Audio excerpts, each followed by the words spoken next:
तो ये कहानी है उस वक्त की जब दुनिया में फॉग, सेटवेट, स्प्राइट, मिरिंडा, माजा, फ्रूटी, माउंटेन ड्यू, फिज कुछ भी नहीं था। लेकिन तब एक ऐसे बच्चे का जन्म हुआ था जो कि मीलों दूर मौजूद किसी भी चीज की खुशबू या बदबू को सूंघ सकता था। पर यही वो एक चीज थी जो कि उसे सबसे अलग और एक कातिल बनने में मजबूर किया। कहानी की शुरुआत 1800 शताब्दी में पेरिस के एक मछली मार्केट से होता है, जहाँ पर एक औरत एक बच्चे को जन्म देती है। लेकिन जन्म देने के बाद वो औरत उस बच्चे को वहीं पर ही छोड़कर वहाँ से जाने लगती है। दरअसल इस औरत की पहले भी 4 बच्चे हो चुके थे और वो उन सभी बच्चों को ऐसे ही छोड़कर चली जाती थी, क्योंकि वो सारे बच्चे उसकी नाजायज थी। लेकिन इस बार जब वो वहाँ से जा रही थी तभी उस बच्चे की किलकारी वहाँ पर मौजूद सभी लोग सुन लेते हैं और उस औरत को ऐसे पाप काम करने की वजह से उसे पकड़कर फांसी में लटका दिया जाता है। दूसरी तरफ उस बच्चे को एक अनाथालय में छोड़ दिया जाता है, जहाँ के ओनर का नाम था मैडम गाया और मैडम गाया एक लालची किस्म की औरत थी। यहाँ पर उस बच्चे का नाम रखा जाता है जॉन और जॉन के आने पर उस अनाथालय के सभी बच्चे उसे मारने की कोशिश करते हैं, क्योंकि उनको उसके साथ अपने खाना और बिस्तर को शेयर करना पड़ रहा था। पर जब वो लोग जॉन को मारने की कोशिश कर रहे थे तभी वहाँ पर मैडम गाया आ जाती है और मैडम गाया उन बच्चों को इस काम के लिए सजा देती है। यहाँ पर हमें और एक चीज जानने को मिलता है कि मैडम गाया एक जालसाज औरत है और वो बच्चों को बड़ा करने के बाद उन्हें बेचकर पैसे कमाती है। खैर, इसके बाद ऐसे ही कुछ और दिन गुजर जाता है और जॉन अभी 5 साल का हो चुका था। लेकिन इन 5 सालों में जॉन के मुंह से एक भी शब्द नहीं निकला जैसे कि वो कोई गूंगा हो। पर जॉन को ये पता था कि उसके अंदर सूंघने की ताकत इतनी ज्यादा है कि वो मीलों दूर मौजूद किसी भी चीज को सूंघ कर महसूस कर सकता है। ऐसे ही फिर से और 8 साल गुजर जाता है और जॉन अभी 13 साल का हो चुका था। यहाँ पर हम देखते हैं कि उसे काफी अच्छी तरीके से बोलना भी आ गया था और वो पेड़ पौधे यहाँ तक कि पानी के नीचे मौजूद पत्थरों की खुशबू भी सूंघ पा रहा था। एक दिन मैडम गाया उसे बेचने के लिए एक चमड़ी के दुकान पर लेकर जाती है, लेकिन जॉन को बेचकर वो जब पैसे लेकर घर वापस आ रही थी तभी कुछ लुटेरे उसके ऊपर हमला करके उसे जान से मार डालते हैं और वो पैसे लेकर वहाँ से चले जाते हैं। यहाँ पर हमें और एक चीज का पता चलता है कि जॉन को इस्तेमाल करने के बाद जो भी उससे दूर जाने की कोशिश करता है उसकी किसी न किसी तरीके से मौत हो जाती है। इसीलिए मूवी के स्टार्टिंग में उसकी माँ और अभी मैडम गाया की मौत हुई है। इधर चमड़ी के गोदाम में सभी मजदूरों को दिन में 16 से लेकर 18 घंटे काम करवाया जा रहा था, इसीलिए वहाँ पर कोई भी मजदूर 5 साल से ज्यादा जिंदा नहीं बच पा रहा था। लेकिन प्राइवेट कंपनी में काम करने की तरह ही प्रेशर में काम करने के बावजूद जॉन वहाँ पर 5 सालों तक पूरी लगन से काम करता है, जिससे उसके मालिक को ये पता चल जाता है कि जॉन कोई आम लड़का नहीं है। एक दिन उसे गधे की तरह काम करवाने के लिए उसका मालिक उसे पेरिस लेकर जाता है, जहाँ पर उसे पहली बार खुशबू और बदबू के बीच फर्क समझ आता है। उसे वहाँ पर सभी लोगों की खुशबू को सूंघकर ऐसा महसूस होता है कि जैसे वो कोई स्वर्ग में है। इसी बीच वो उस खुशबू के पीछे पीछे एक परफ्यूम के दुकान के सामने आकर खड़ा हो जाता है, जहाँ पर महकते हुए खुशबू को सूंघकर वो मोहित हो जाता है। वहाँ पर सभी लोग काफी महंगे महंगे परफ्यूम को ट्राई कर रहे थे, लेकिन तभी जॉन को एक ऐसा खुशबू छूकर चली जाती है जो कि उस दुकान से नहीं आ रही थी। इसीलिए जॉन उस खुशबू का पीछा करता है और आगे जाकर वो देखता है कि वो खुशबू एक फल बेचने वाली लड़की के शरीर से आ रही थी, जिस वजह से वो उस लड़की के पास जाकर उस लड़की को सूंघने लगता है। दूसरी तरफ वो लड़की जॉन को जब अपने पीछे देखती है तभी वो काफी डर जाती है और वो जॉन को एक भिखारी समझकर उसे खाने के लिए 2 फल देती है। लेकिन जॉन उस फल को लेने के बजाय उसके हाथ को ही सूंघने लगता है, जिससे उसे काफी अजीब लगती है और वो भागकर वहाँ से चली जाती है। पर जॉन भी सीआईडी के दया की तरह उसकी खुशबू का पीछा करते करते उसके घर पहुँच जाता है और फिर से उसके पीछे आकर उसे सूंघने लगता है। थोड़ी देर बाद वो लड़की जब जॉन को अपने पीछे देखती है तभी वो डर कर चीख पड़ती है, जिस वजह से जॉन उसके मुंह को पकड़ लेता है ताकि वो किसी को यहाँ पर ना बुला सके। लेकिन तभी वहाँ पर एक हस्बैंड और वाइफ आ जाता है, जिस वजह से जॉन उस लड़की को पकड़कर वहाँ पर छुपने लगता है।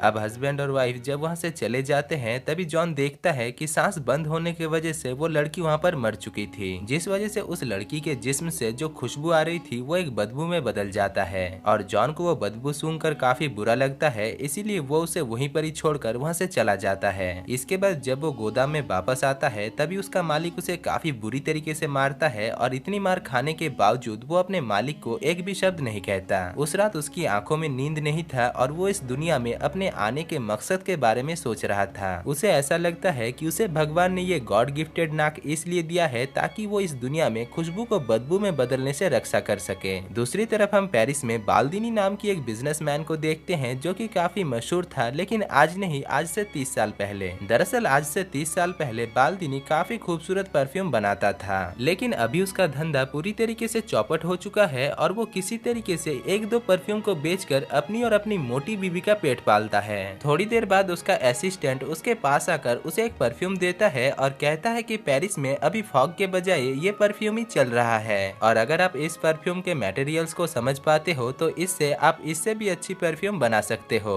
जिससे मार्केट में फिर से आपकी बिजनेस चलने लगेगी। जिसको सुनने के बाद बाल्दिनी अपने असिस्टेंट से कहता है कि वो किसी और की परफ्यूम को कॉपी नहीं करेगा, लेकिन असिस्टेंट के जाने के बाद वो उस परफ्यूम को सूंघकर उसमें मौजूद मटेरियल को समझने की कोशिश करता है, पर काफी कोशिश करने के बावजूद वो उसे समझ नहीं पाता। रात में जॉन कुछ सामान की डिलीवरी करने के लिए बाल्दिनी के घर आता है, जहाँ पर वो काफी सारे खुशबू को सूंघकर मोहित हो जाता है और बाल्दिनी से कहता है कि वो उसके लिए एक बेहतरीन परफ्यूम बना सकता है। जिसको सुनने के बाद बाल्दिनी को उसके ऊपर यकीन नहीं होता और वो जॉन को एक नासमझ समझकर उसे काफी उल्टा सीधा कहने लगता है। लेकिन उसकी इन सारी बातों को सुनने के बावजूद जॉन उसके लिए एक परफ्यूम बनाता है, जिसको सूंघते ही वो समझ जाता है कि जॉन कोई आम लड़का नहीं है, क्योंकि वो इतने सालों तक खुशबुओं को इकट्ठा करने का काम कर रहा है, पर फिर भी जॉन ने उसे जैसा परफ्यूम बना कर दिया है ऐसी परफ्यूम की खुशबू उसने आज तक नहीं सूंघा था। यहाँ पर जॉन बाल्दिनी से और एक रिक्वेस्ट करता है और कहता है कि वो बाल्दिनी के लिए इससे भी अच्छा परफ्यूम बना सकता है, जिसके बाद बाल्दिनी उसे परफ्यूम बनाने की इजाजत दे देता है। जॉन जब उस परफ्यूम को तैयार करके बाल्दिनी के सामने रखता है तभी बाल्दिनी उसे चेक किए बिना ही जॉन को अपने घर से निकाल देता है। इसके बाद उसके जाते ही वो उस परफ्यूम की खुशबू को सूंघता है और उसको सूंघते ही उसे अपनी जवानी की याद आ जाता है। अगले दिन वो जॉन के मालिक के पास जाता है और उसे ढेर सारा पैसा देकर जॉन को खरीद लेता है। लेकिन वो जब जॉन को लेकर वापस जा रहा था तभी हम देखते हैं कि एक हादसे में जॉन के पुराने मालिक की भी मौत हो जाती है। इसके बाद बाल्दिनी जॉन को अपने काम में इस्तेमाल करता है और उसकी मदद से एक ऐसा परफ्यूम तैयार करता है जिससे उसके दुकान में फिर से कस्टमर की भीड़ लगना शुरू हो जाता है। एक दिन बाल्दिनी जॉन को परफ्यूम बनाने के बारे में सिखाता है और कहता है कि परफ्यूम 13 तरीके की खुशबू को मिलाकर बनाया जाता है, लेकिन आज तक कोई भी इन 13 खुशबुओं को एक साथ मिला नहीं सका।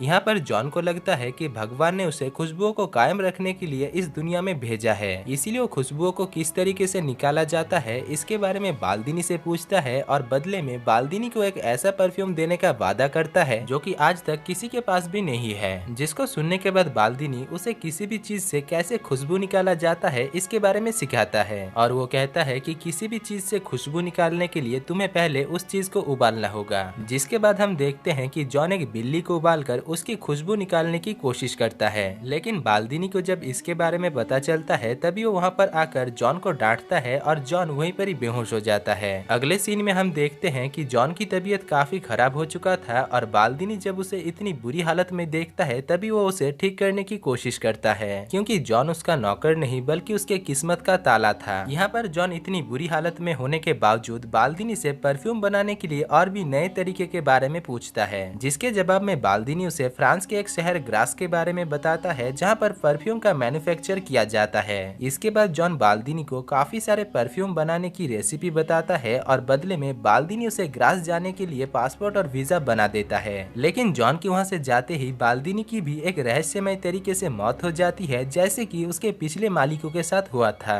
खैर, इसके बाद जॉन ऐसे ही एक पहाड़ से होकर कुछ दिन सफर करता है, जहाँ पर उसे उस पहाड़ में पत्थर और गीली घास के अलावा कोई भी खुशबू सूंघने को नहीं मिलता। उस पहाड़ में एक गुफा के अंदर जॉन कई दिनों तक रहता है और इसी दौरान एक दिन जॉन को ऐसा महसूस होता है कि उसके अंदर कोई भी खुशबू नहीं है, यानी उसकी कोई वजूद नहीं है। इसीलिए दुनिया में अपने वजूद को कायम रखने के लिए और अपनी पहचान बनाने के लिए वो ग्रास के लिए निकल पड़ता है। अगले दिन जब वो अपने सफर में आगे बढ़ रहा था तभी उसे रास्ते में एक खुशबू मिलती है जो कि दरअसल लॉरा नाम की एक लड़की से आ रही थी, जिसको सुनने के बाद जॉन उस खुशबू की पीछा करते हुए ग्रास पहुंच जाता है। इसके बाद से जॉन यहाँ पर दिन में फूलों की खुशबू निकालने का काम करने लगता है और रात में लड़कियों को पकड़कर उन्हें जान से मारकर उनकी खुशबू बोतल में भरकर अपने पास रखने लगता है। लेकिन इतनी सारी लड़कियों को मारकर उनकी खुशबू निकालने के बाद भी जॉन को सेटिस्फेक्शन नहीं मिलता और वो लॉरा की खुशबू निकालने के लिए एक दिन छुपकर उसके घर पहुंच जाता है और लॉरा जब अपने दोस्तों के साथ खेल रही थी तभी वो लॉरा को पकड़ने की कोशिश करता है, पर लॉरा को पकड़ने से पहले वहाँ पर लॉरा के पिता आ जाते हैं, जिससे उसका पूरा प्लान चौपट हो जाता है। थोड़ी देर बाद शहर के लोगों को दो जुड़वा बहन नहीं मिल रहा था और वो लोग उन दोनों बहनों को ढूंढने की काफी कोशिश करते हैं, लेकिन उन्हें वो दोनों बहनें कहीं पर भी नहीं मिलता। दूसरी तरफ हम जॉन को देखते हैं जो कि उन दोनों बहनों की खुशबू निकालने के लिए उन्हें किडनैप किया था और वो उन दोनों दोनों को मारकर उनकी खुशबू को भी निकाल लेता है। अगले दिन शहर के लोगों को जब उन दोनों बहनों की लाश नदी के पास मिलता है, तभी वो लोग फैसला करते हैं कि वो लोग शहर में कर्फ्यू लगा देंगे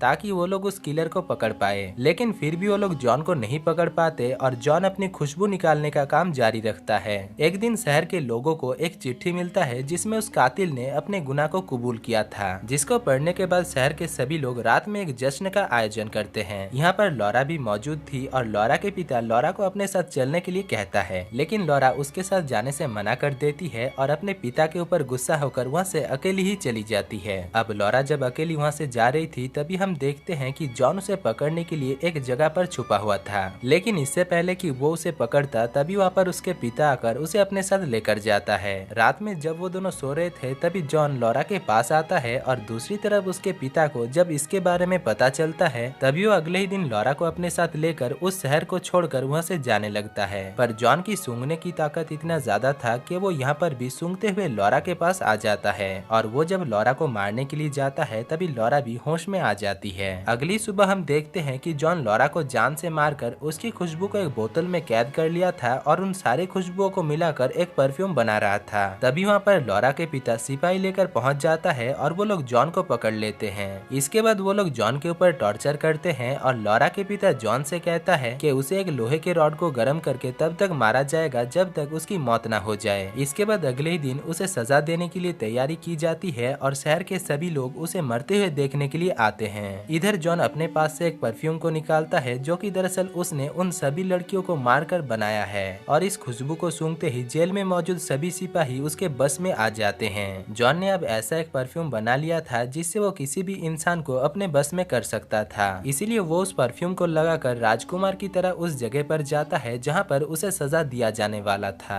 पर वहाँ पर उसे कोई भी सजा तो नहीं देता, बल्कि उसके प्यार में मोहित हो जाता है और उसे बेकसूर घोषित किया जाता है। इसके बाद जॉन एक कपड़े में उस परफ्यूम को लगाकर उन लोगों की तरफ फेंकता है, जिससे वो सभी लोग एक दूसरे के प्यार में खो जाते हैं, जैसे कि उन्होंने भरपेट रम और ऑफिसर चॉइस पी लिया है। अब ये सब कुछ देखकर जॉन समझ जाता है कि लोग उसे नहीं बल्कि उस परफ्यूम से प्यार कर रहे थे और उसने जिस चीज के लिए उस परफ्यूम को बनाया था वो उसे कहीं पर भी नहीं मिलने वाला है, इसीलिए वो उन सभी लोगों को वहीं पर ही छोड़कर वहाँ से चला जाता है। रास्ते में हम देखते हैं कि जॉन के पास अभी भी इतना परफ्यूम बचा हुआ था जिससे वो इस पूरी दुनिया में राज कर सकता है, लेकिन उसे जो चाहिए था वो इस परफ्यूम से नहीं मिल सकता था। इसीलिए जॉन उस जगह पर वापस जाता है जहाँ से इस कहानी की शुरुआत हुई थी, यानी जॉन उस जगह पर जाता है जहाँ पर उसका जन्म हुआ था। वहाँ पर कई सारे भूखे और बेघर इंसानों के पास आकर जॉन सारे परफ्यूम को अपने ऊपर लगा लेता है, जिससे वो सभी औरत उसके ऊपर अट्रैक्ट होकर उसे कच्चा ही खा जाते हैं और हम देखते हैं कि वहाँ पर उसके कपड़े का एक टुकड़ा भी नहीं बच पाता।